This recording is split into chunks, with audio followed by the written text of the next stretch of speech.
আসসালামু আলাইকুম। সবাইকে স্বাগতম ফাতেমাস কিচেনে। সবাই কেমন আছেন? আশা করি অনেক বেশি ভালো আছেন। আলহামদুলিল্লাহ আমিও ভালো আছি। আবারও চলে আসলাম নতুন আরও একটি রেসিপি নিয়ে। আর আজকের রেসিপিতে থাকছে চিকেন দিয়ে কাঁঠাল বিচি।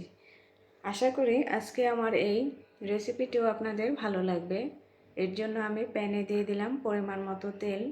আর এখানে আমি 500 গ্রাম চিকেন ধুয়ে পরিষ্কার করে এখানে হলুদ মরিচ দিয়ে মেখে রেখেছি। এখন এটাকে আমি একটু ভেজে নেব। আর এই চিকেনটা ভেজে রান্না করলে খেতে কিন্তু অনেকটাই ভালো লাগে, সেজন্য এটা রান্নার সময় আমি একটু ভেজে নেই।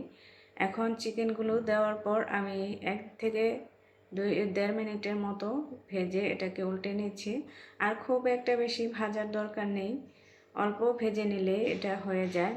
কারণ একেবারে ভাজা ছাড়া রান্না করলে কিন্তু কাঁঠাল বিচি সিদ্ধ হতে হতে চিকেনটা খুলে যাবে। আর এইভাবে একটু ভাজা করে রান্না করলে চিকেনটা খোলার আর ভয় থাকে না, চিকেনটা আস্তেই থাকবে। আর সেম প্যানেই কিন্তু আমি দিয়ে দিচ্ছি আর একটু তেলটা দেওয়ার পর এখানে আমি 1/2 কাপের মতো পেঁয়াজ কুচি দিয়ে দিলাম।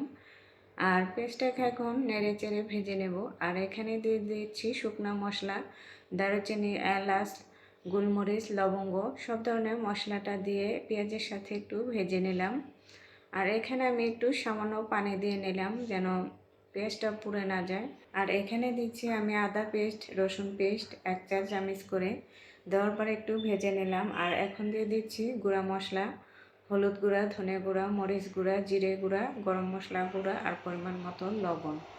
এখানে আমি যেই পরিমাণে মাংস রান্না করব সেই অনুযায়ী কিন্তু মশলাটা দিয়ে নিলাম। আর অল্প একটু পানি দিয়ে এখন এই মশলাটাকে আমি ঢেকে ভালোভাবে কষিয়ে নেব।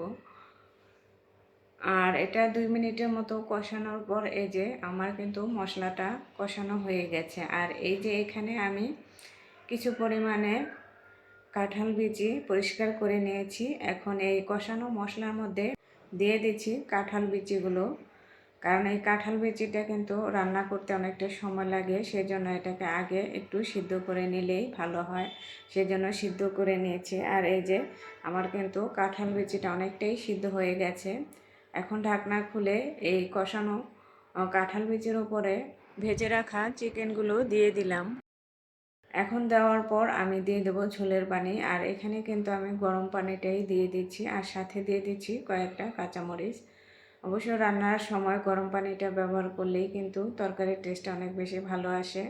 এখন নেড়ে চেড়ে এটাকে ঢাকনা দিয়ে ঢেকে আমি রান্না করে নেব। আর এখন যেহেতু কাঁঠালের মৌসুম, সবার ঘরেই তো কম বেশি কাঁঠাল থাকে। আর এভাবে কাঁঠাল বিচি দিয়ে কে কে চিকেন রান্না করেন অবশ্যই আমাকে কমেন্ট করে জানাবেন।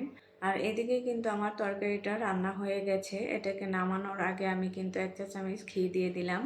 চিকেন রান্নার পরে এরকম 1 চা চামচ ঘি ব্যবহার করলে চিকেনের ফ্লেভারটা অনেক বেশি ভালো আসে। মাশাআল্লাহ, এই যে দেখতে পাচ্ছেন কতটা সুন্দর কালার এসেছে। আর আজকের ভিডিওটা এই পর্যন্তই। সবাই ভালো থাকবেন, সুস্থ থাকবেন। আল্লাহ হাফেজ।